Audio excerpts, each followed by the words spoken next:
नमस्कार मित्रों। आइए आज हम एग्जाम नीति कोचिंग के अंतर्गत ऑनलाइन चैनल पर आपका स्वागत है। आइए अब हम कुछ देखते हैं। सूरदास के जो भ्रमर गीत सार है उसकी पद संख्या 32 की व्याख्या आज हम लोग करेंगे।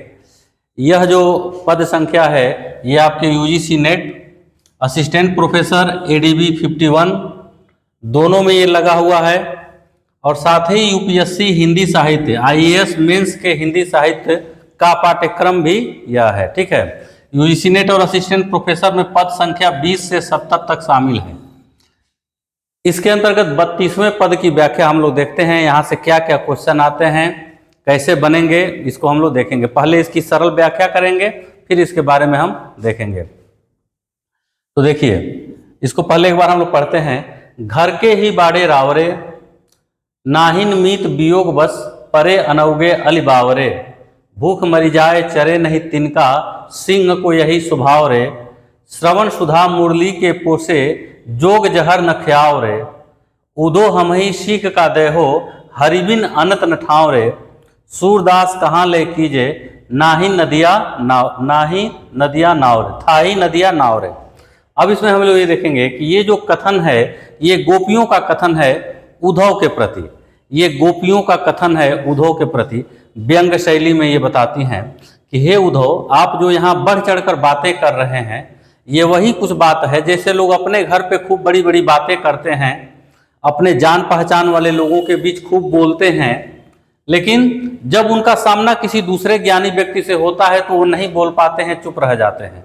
इसी व्यंग का सहारा लेते हुए गोपियां कहती हैं कि आप घर ही के बड़े बड़े बोलने वाले हैं, घर के ही हैं बात करने वाले, आप बाहर कुछ नहीं बोल सकते। दूसरी बात यह है कि हे मित्र, आप किसी के वियोग में नहीं पड़े हैं। नाहिन मीत वियोग बस, हे मित्र, हे उद्धव, तुम किसी के वियोग में नहीं पड़े हो। अगर तुम वियोग में पड़े होते तो वियोग की पीड़ा क्या होती है, वियोग का दर्द क्या होता है, यह तुम्हें भली भांति समझ में आया होता, परंतु तुम किसी के वियोग में नहीं पड़े हो। हे पागल भौरे अली बावरे, हे पागल भौरे, तुम वियोग का दर्द नहीं जानते हो। अगर तुम वियोग का दर्द जानते होते तो हमसे ऐसी ऐसी बातें नहीं करते, हमें कृष्ण की भक्ति से, कृष्ण के प्रेम से तुम विमुख नहीं करते। और इसके आगे उदाहरण के रूप में कहती हैं गोपियां कि भूख मर जाए चरे नहीं तिनका, सिंह को यही स्वभाव रे। सिंह यानी कि शेर। तो गोपियां कहती हैं कि सिंह जो होता है भले ही भूखों मर जाए लेकिन वह तिनका यानी घास नहीं चर सकता। वह कितना भी भूखा रहे, जब वह खाएगा तो मांस ही खाएगा, वह घास नहीं चरेगा। फिर अपने प्रति बताती हैं गोपियां कि श्रवण सुधा मुरली के पोसे, हमारे जिन कानों ने मुरली की ध्वनि को सुना है, मुरली की ध्वनि रूपी अमृत को सुना है, उसी के पोषण से हम जीवित रही हैं। उन गोपियों को तुम जोग जहर खाने के लिए कह रहे हो। जो जोग अर्थात योग, योग रूपी जहर खाने के लिए तुम कह रहे हो। हे उद्धव, तुम ऐसी सीख हमें क्यों दे रहे हो। हमारे लिए हरि बिन अनत न ठाव रे, हमारे लिए श्री कृष्ण के बिना कोई दूसरा आश्रय नहीं है, हम श्री कृष्ण के भरोसे ही जीवित रहती हैं।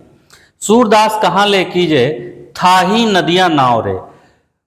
कहते हैं गोपियां कि हे उद्धव, तुम हमें उस नदी को पार करने के लिए, नाव लेने के लिए कह रहे हो जिसकी गहराई हमें पता चल चुकी है।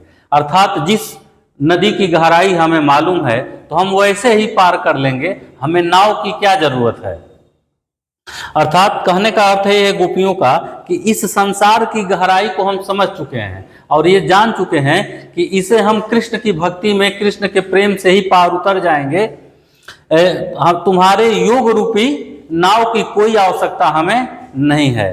तो यह रहा एक सरल रूप में इसकी व्याख्या।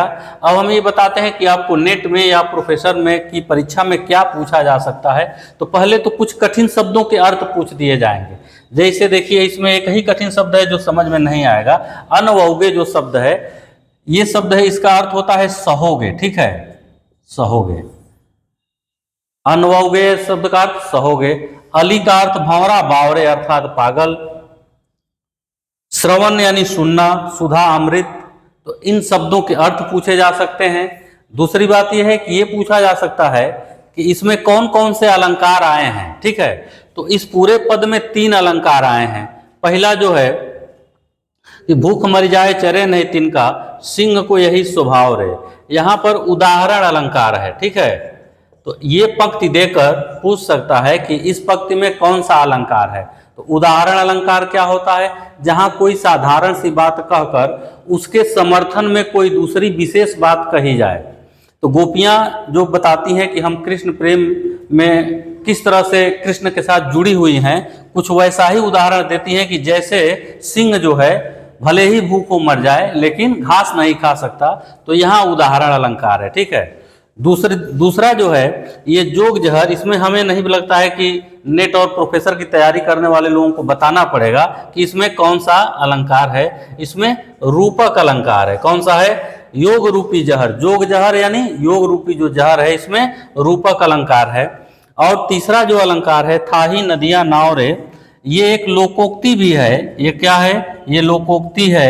लोकोक्ति यानी जो लोक में प्रचलित है, मुहावरा लोकोक्ति एक साथ ही हम लोग पढ़ते हैं, तो ये लोकोक्ति भी है। और साथ ही यहाँ अन्योक्ति अलंकार है। ठीक है, यहाँ अन्योक्ति अलंकार है। तो इस प्रकार ये पूछा जा सकता है कि इसमें कौन कौन से अलंकार हैं। तो आपको इन पंक्तियों को ध्यान रखना है कि यहाँ पर दूसरी पंक्ति में, तीसरी पंक्ति में उदाहरण है, जोग जहर में रूपक है, और थाही नदिया नाव में अन्योक्ति अलंकार है, और ये एक लोकोक्ति भी है। अगला ये क्वेश्चन बन सकता है कि क्या इस पद में कहीं कोई काव्य दोष भी है? इस पद में कहीं कोई काव्य दोष है?